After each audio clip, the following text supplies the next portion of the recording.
momento de recibir a la profesora Susana Mangana. Bienvenida, Susana, ¿cómo estás? ¿Qué tal? Con mucho frío, Pilar, pero bueno, contenta de verte a ti y a la audiencia. Bien, igualmente. Realmente hay que abrigarse en estos días que no hay ola de frío, pero se siente igual.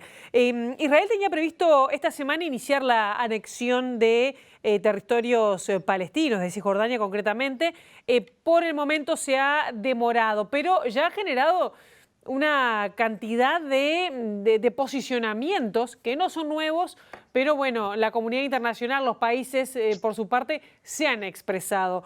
Contanos a ver cómo, digamos, surge esta situación de que Israel da un paso más sobre los territorios palestinos.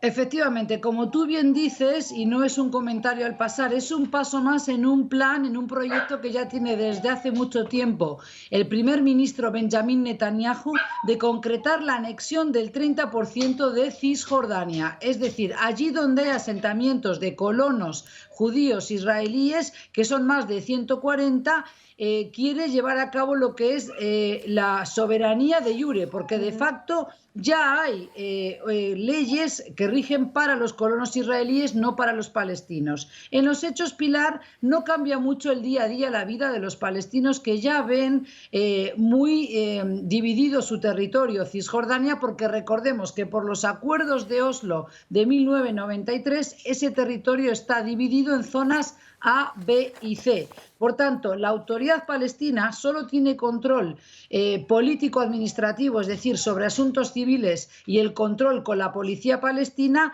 sobre el 18% de Cisjordania, pero el 60% de Cisjordania es territorio o zona C, con lo cual ya hay una ocupación militar, de hecho, del 60% de Cisjordania, y este proyecto del gobierno israelí sería anexionarse y, por tanto, que rija la soberanía israelí sobre 30% de ese 60% que ya ocupa militarmente Israel. Bien, vamos a ver un mapa de lo que estamos hablando. Es un territorio relativamente pequeñito, ¿no? Pero de gran, digamos, posicionamiento político, sobre todo, ¿no? Porque vos decís 30%, pero bueno, es otro país.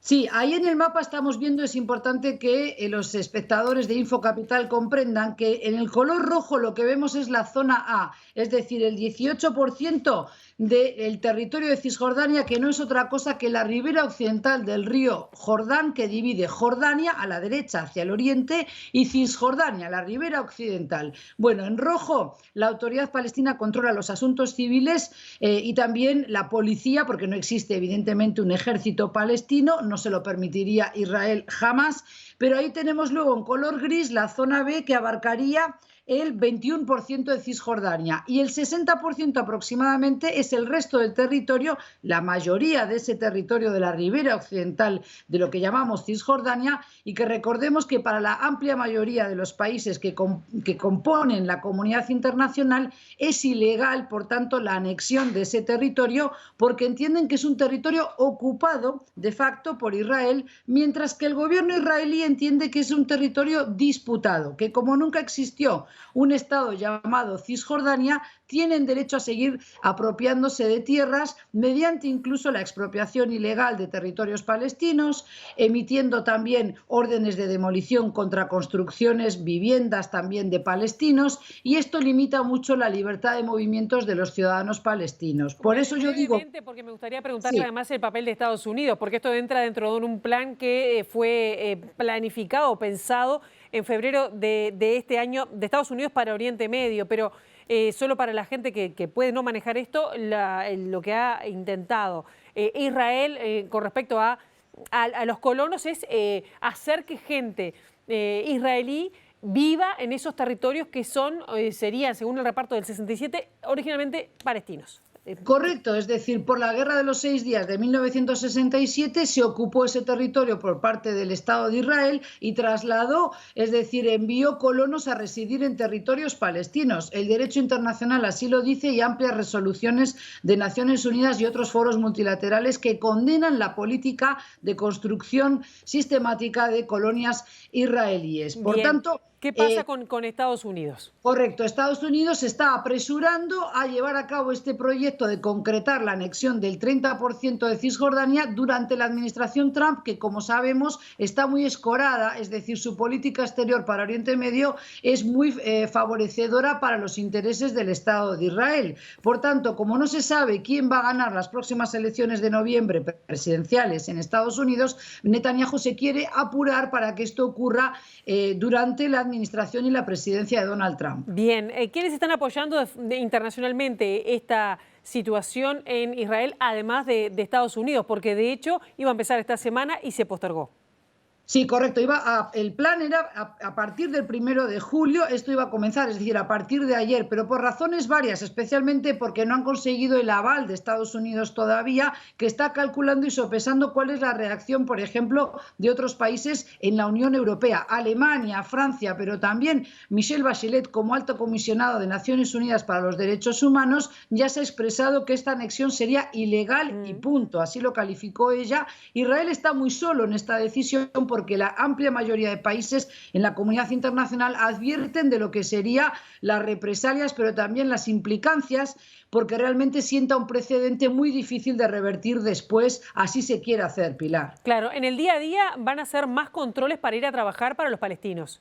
Exactamente, no solo para ir a trabajar, Pilar, porque recuerda que 4,5% de los palestinos de Cisjordania quedarían viviendo en esos territorios que pasarían a regirse simplemente o solo por la soberanía de las leyes israelíes. No regiría eso para los palestinos, pero queda en una suerte de limbo, pero es que además habría dificultades para acceder a la educación, servicios de salud. Entonces ya de por sí la vida es bastante difícil porque para trasladarte entre una zona A y una zona B, por ejemplo, entre ciudades palestinas en distintas zonas, pero con poca distancia de kilómetros entre sí, es sumamente azaroso y difícil, con lo cual la vida de los palestinos en ese sentido está muy limitada su capacidad de movimiento. Bien, Ellos Susana, no quieren que cambie nada en los hechos. De todos modos ya tenemos que ir cerrando, pero es un conflicto que ya tiene muchos muertos y ya décadas, ¿no? Esto aleja cualquier posibilidad de un acercamiento, de una posible solución a esta diferencia, ¿no? Y la creación de dos estados independientes, si es que es la solución. La comunidad internacional querría ver la solución que siempre se ha manejado de crear dos estados independientes soberanos conviviendo, pero realmente esta división geográfica de Cisjordania y que no hay tampoco conectividad entre la Franja de Gaza y Cisjordania imposibilita y realmente nos aleja cada vez más de esta solución. Por otro lado, digo la comunidad internacional porque la Unión Europea quisiera volver a la mesa del diálogo, a la mesa de negociación, pero no vemos que haya quórum de parte de la administración actual en Estados Unidos, que sería la única que puede presionar y convencer al gobierno actual de Israel de volver a esa hoja de ruta que ya es papel mojado y se ha enterrado. Con lo cual el proceso de paz está prácticamente anulado, prácticamente muerto, y no sabemos predecir, pero suponemos que va a ser un verano calentito, no solo en Israel y en Cisjordania, Gaza, sino también en toda la región de Oriente Medio. Bien, Susana, muchísimas gracias. Seguiremos atentamente cómo sigue esta situación. Gracias, hasta la semana que viene. Gracias, hasta pronto.